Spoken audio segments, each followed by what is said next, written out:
Alright, তো এইখন ভিডিঅ'তে আমি আলোচনা কৰিম ক্লাছ 10-ৰ অনুশীলনী 7.3-ৰ বিষয়ে, য'ত 7.3-ত আমি 1 নম্বৰটো কৰিছোঁ যোৱা ভিডিঅ'ত। এতিয়া আমি কৰিম 2 নম্বৰ। 1 নম্বৰটো কৰা হৈছে। যদি তোমালোকে চোৱা নাই ভিডিঅ'টো, তেনেহ'লে আগৰ ভিডিঅ'টো চাই তোমালোকে ক্লিয়াৰ কৰি ল'বা। এতিয়া আমি আলোচনা কৰিম 2 নম্বৰ বিষয়ে। 2 নম্বৰ কি কৈছে যে তলৰ প্ৰতিটো ক্ষেত্ৰত কেৰ মান উলিওৱা যেতিয়া সেই বিন্দুবিলাক একৰুখীয়া হয়। মানে ইয়াতে 3টা বিন্দু দিয়া আছে 1 নম্বৰত, এটা, দুটা, 3টা বিন্দু দি আছে। ইয়াতে চোৱা এটা কে মান আছে। তো এই 3টা বিন্দুৰ পৰা আমাক কি কৈছে, কেৰ মান উলিয়াব দিছে যদি ৰেখা বিন্দু 3টা একৰুখীয়া হয়। ইয়াতে এটা কথা ভাবিব লাগিব, যদি বিন্দু 3টা একৰুখীয়া হয় তেতিয়াহ'লে তাক আমি কেতিয়াও ত্ৰিভুজ গঠন কৰিব নোৱাৰোঁ। ত্ৰিভুজৰ কালি কি হ'ব, 0 হ'ব। তো আমি সমাধান কৰোঁ, অতি সহজ পদ্ধতিত কৰিম। কুৱেশ্যনত আমাক কি কোৱা হৈছিলে, ইয়াত চোৱা, ইয়াত কি দিয়া আছিলে, ইয়াত আমাৰ 3টা বিন্দু দিয়া আছিলে, হয়নে নহয়? 3টা বিন্দু কি কি দিয়া আছিলে, যে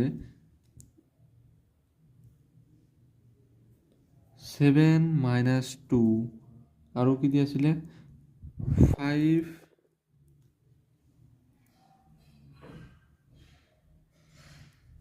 1 আৰু এটা বিন্দু দিয়া আছিলে আমাক 3k। এইটো আছিলে 1 নম্বৰ। 3টা বিন্দু ইয়াত কি কি আছে, ইয়াত x1, ইয়াতে চোৱা, ইয়াতে x1 কিমান হ'ব 7,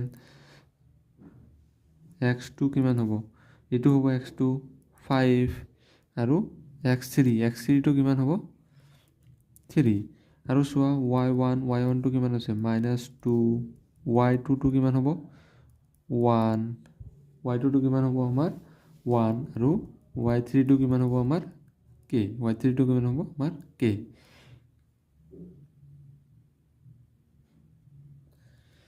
তো এতেকে আমি কি জানো যে এই বিন্দু 3টা যদি একৰুখীয়া হয়, তাৰ মানে কি হ'ব আমাৰ, যদি বিন্দু 3টা আমাৰ একৰুখীয়া হয় তাৰ মানে কি হ'ব, ত্ৰিভুজৰ কালি = 0 হ'ব। এতেকে আমি লিখিব পাৰিম যে বিন্দু ত্ৰয় মানে 3টা, বিন্দু ত্ৰয় একৰৈখিয়া,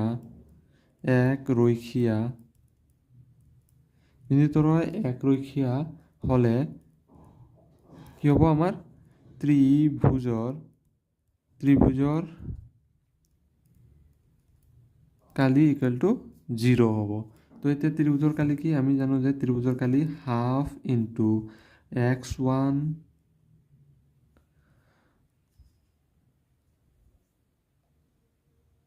x1 y2 minus y3 তাৰপিছত plus x2 y3 minus y1 তাৰপিছত আৰু এটা কি আছিলে plus x3 y1 minus y3।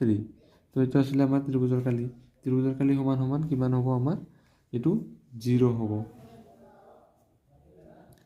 এতেকে হাফ ইনটু ইয়াতে x1 কিমান আছে 7, মানকেইটা আমি বহাই দিম ডাইৰেক্টলি। তো y2 কিমান আছে আমাৰ 1 minus y3টো আছে k, তাৰপিছত কি আছে প্লাছ x2 কিমান আছে 5, y3টো k, তাৰপিছত কি আছে মাইনাছ y1 মানে মাইনাছ কি হ'ব +2 আৰু প্লাছ x3টো কিমান আছে 3 আৰু y1টো কিমান আছে -2 মাইনাছ y3 মানে k।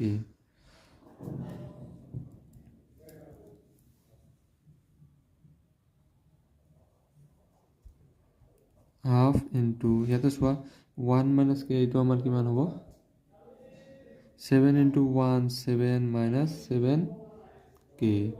তাৰপিছত আৰু কি হ'ব আমাৰ plus 5 × k 5k plus 2 × 5 10 plus ইয়াতে 3 × -2 মানে -6 আৰু 3 × - কি মানে -3k। তো এইটো ক্যালকুলেট কৰিলে আমাৰ কিমান হ'ব, হাফটো থাকিবই আমাৰ, হাফটো থাকিব, ইয়াতে কিমান হ'ব -7k প্লাছ 5k। ইয়াৰ পৰা আমাৰ কিমান থাকে 7 -5, ইয়াতে -2k হ'ব।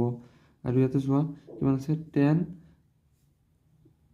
Plus 10 -6 -3k।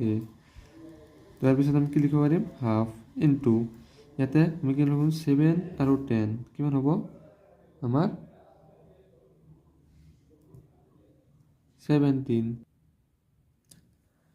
তো ইয়াতে চোৱা মোৰ অলপ ভুল হৈছিলে, ইয়াতে চোৱা y1 মাইনাছ ফৰ্মুলা মতে y1 মাইনাছ y2, y1 আছিলে আমাৰ -2 আৰু y2 আমাৰ কিমান আছিলে, y2 আমাৰ 1, তো কিমান হ'ব আমাৰ -1, তেতিয়াহ'লে আমাৰ কিমান হ'ব 2 × 3 -6 আৰু 3 × -1 মানে 3, ইয়াতে হ'ব 3। তো 17 মাইনাছ 2k কিমান হ'ব 2k, আৰু ইয়াতে -3 -6 -3 -9, হাফ ইনটু 17 মাইনাছ 9 কিমান হ'ব আমাৰ 8 -2k।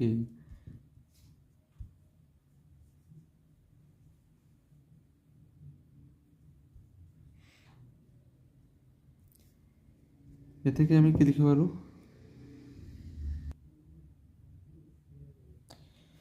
এতেকে আমি কি লিখিব পাৰোঁ যে হাফ ইনটু 8 - 2k = 0, নহ'লে ইয়াৰ পৰা তোমালোকে দিব পাৰা 0 0 0 0 0, এইটো কি হ'ব 0, 2টো হৰণ হৈ আছে এইফালে গ'লে কি হ'ব পূৰণ, পূৰণ হ'লে 0 × 2 কি হ'ব 0, তো 8 - 2k = 0, তাৰমানে আমাৰ কিমান আহিব 2k টো এইফালে যাব কি হ'ব 2k = 8, তো k